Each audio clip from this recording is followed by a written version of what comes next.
which honestly, you know, I'm probably going to get heat for this, but it was very questionable to me if Avery really felt trans, because there were really no scenes in the movie where Avery was speaking for herself and describing the experience of being trans. Throughout the movie, Avery talks about just wanting to be normal. Doesn't mean that she's not going to be transgender later on as well, but it was very interesting because in the movie the mom was like, oh yeah, she's a tomboy, she likes boy things. If you think that's weird, well, why do you think tomboys are weird? And tomboys aren't weird, but it is a hallmark, not a deciding factor of a transgender child, that when they're young, they like playing with girl stuff.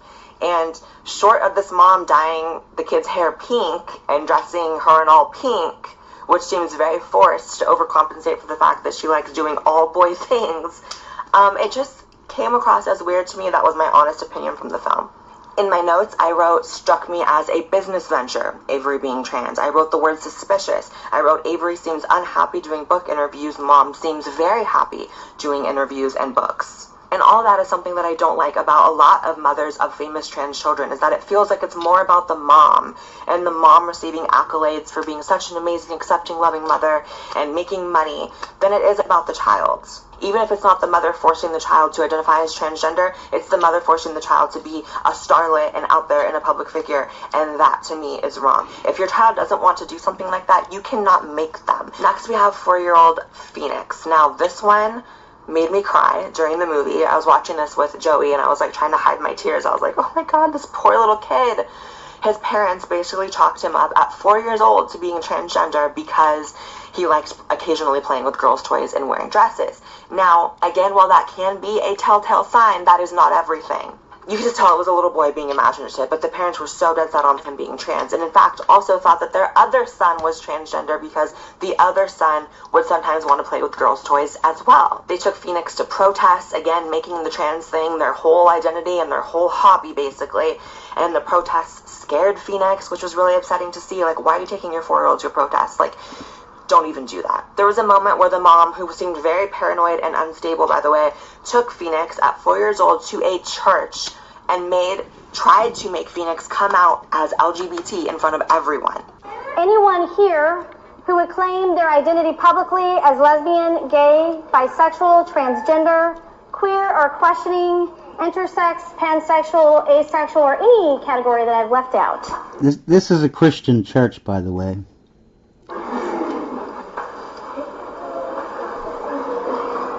Could you even recognize it as a Christian church? Oh, I'm really sorry. You're like a little shy. Do you want to tell everyone if you're a boy or a girl? Okay. Phoenix would like you to know that she's a girl and she prefers she and her pronouns. If that was not one of the most disturbing clips.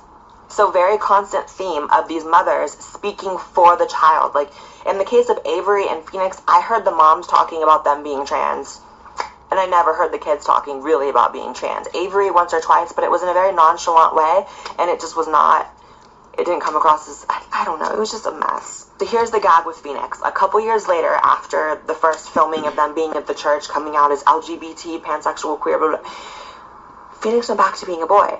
Before picture day in the movie, Phoenix said, no, I don't want to go to school as a girl, and I want to be a boy again. And it was very telling that that happened before picture day, because I remember being a kid. I remember having maybe like a bad hair day, bad haircut, and not wanting to go to school because I didn't want to present myself in that way because it was ultimately embarrassing. So basically, this kid was wearing pink at home but didn't want to do it at school, didn't want to actually live his life that way. Went back to being a boy. The fact that, you know, you can have a child who likes to play dress up and might be a girly boy or a tom girl or tomboy, whatever the term for, you know, females is.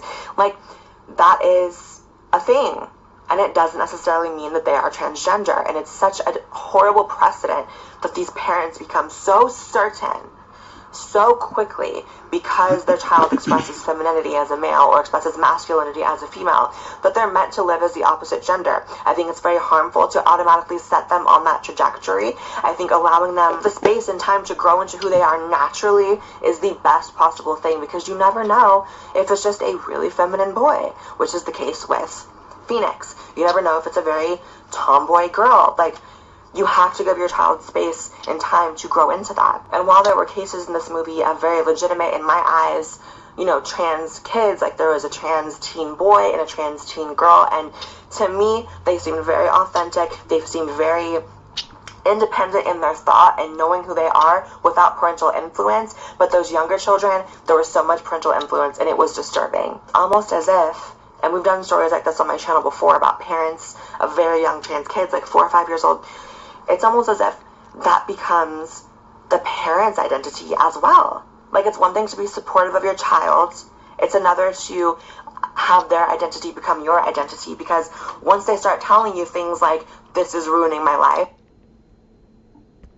as in the case of Avery, the mom just blocked it out and still forced her child to keep on this way, and I think that's completely wrong. It's very valid to feel trans at a very young age. It's also very valid to grow out of it. There are so many people that grow out of it. There are so many people that reach out.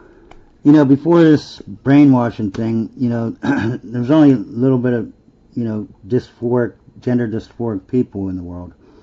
And if you were gender dysphoric or considered gender dysphoric as a young child, like they're always putting on here, like 5 to 10 years old or whatever, 85% of the time, they grow out of that.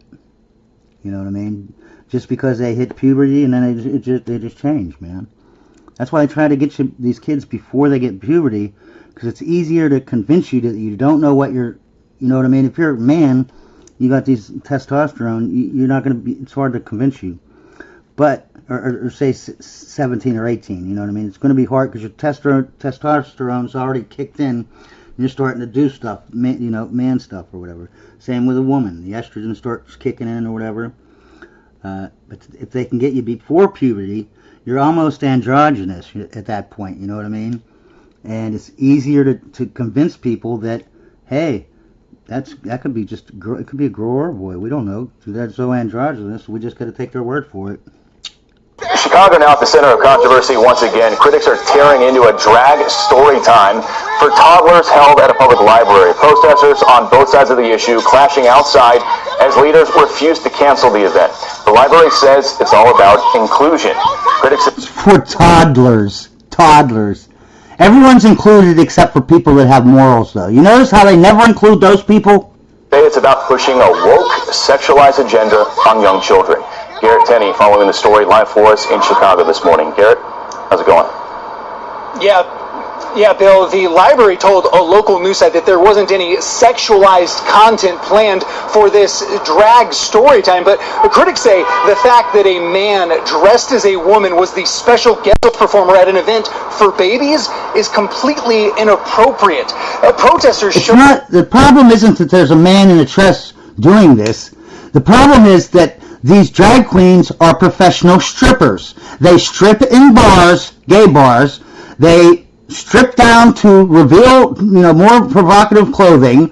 That's what the problem is, that they're having strippers. If it was a male or a female stripper going to have story time with toddlers, we don't have a problem. But somehow, if you're a drag quester, you're LGBT, you have certain rights that nobody else has.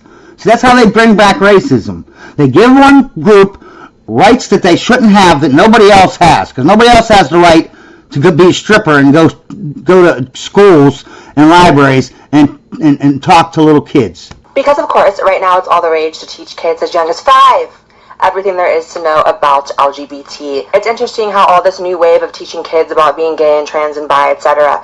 is actually doing the opposite of what it should be. Acceptance of LGBT people among the younger generation is actually going down for the first time in a very long time.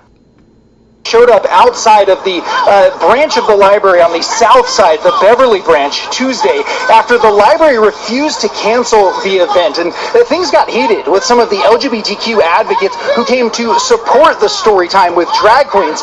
But protest organizers say this kind of event isn't what their community wants or needs. And our kids can't read.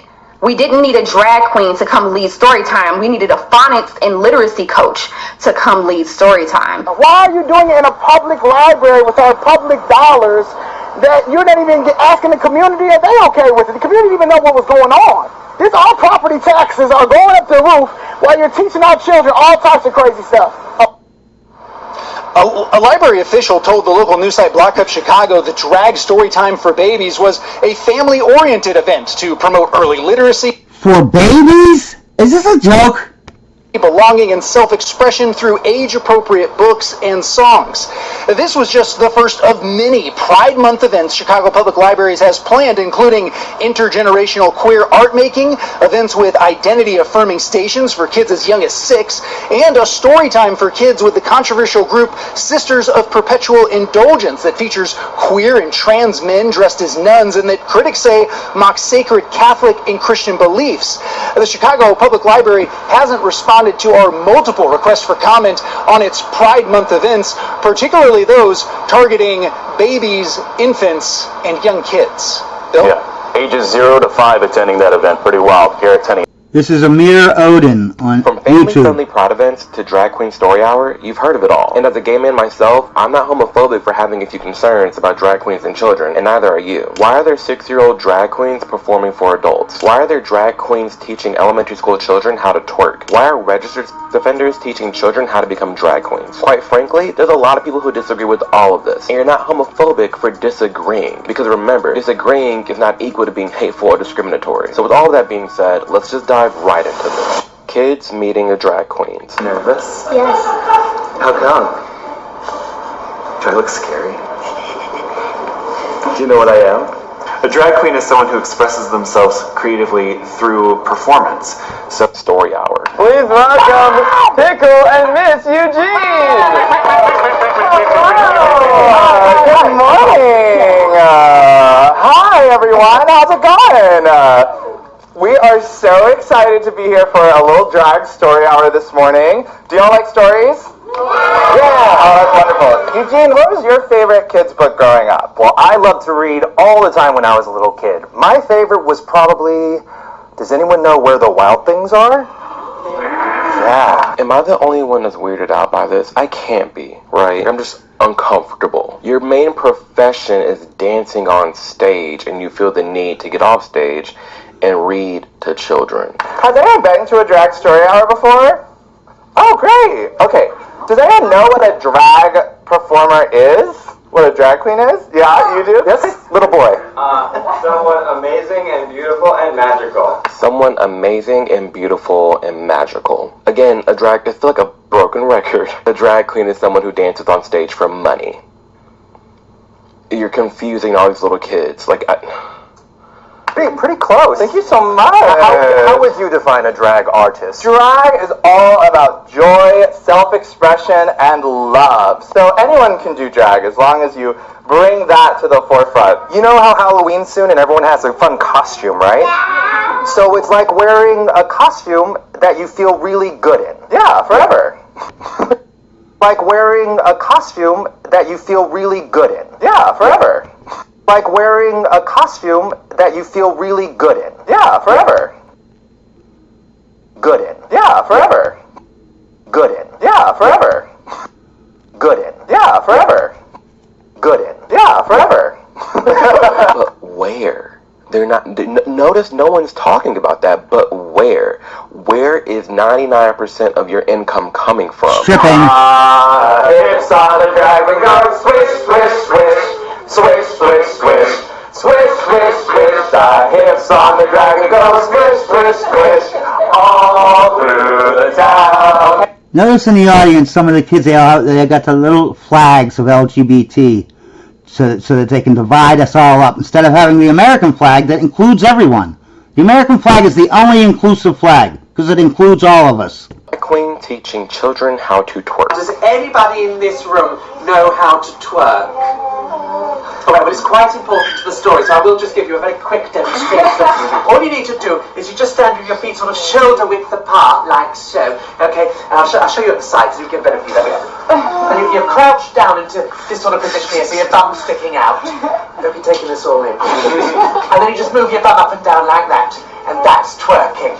So now you have children being introduced to this whole drag queens and the drag world by school, by the local libraries, how maybe even their parents, or even TV shows like RuPaul's Drag Race, up to the point where now you have children wanting to be drag queens. 6-year-old drag queen.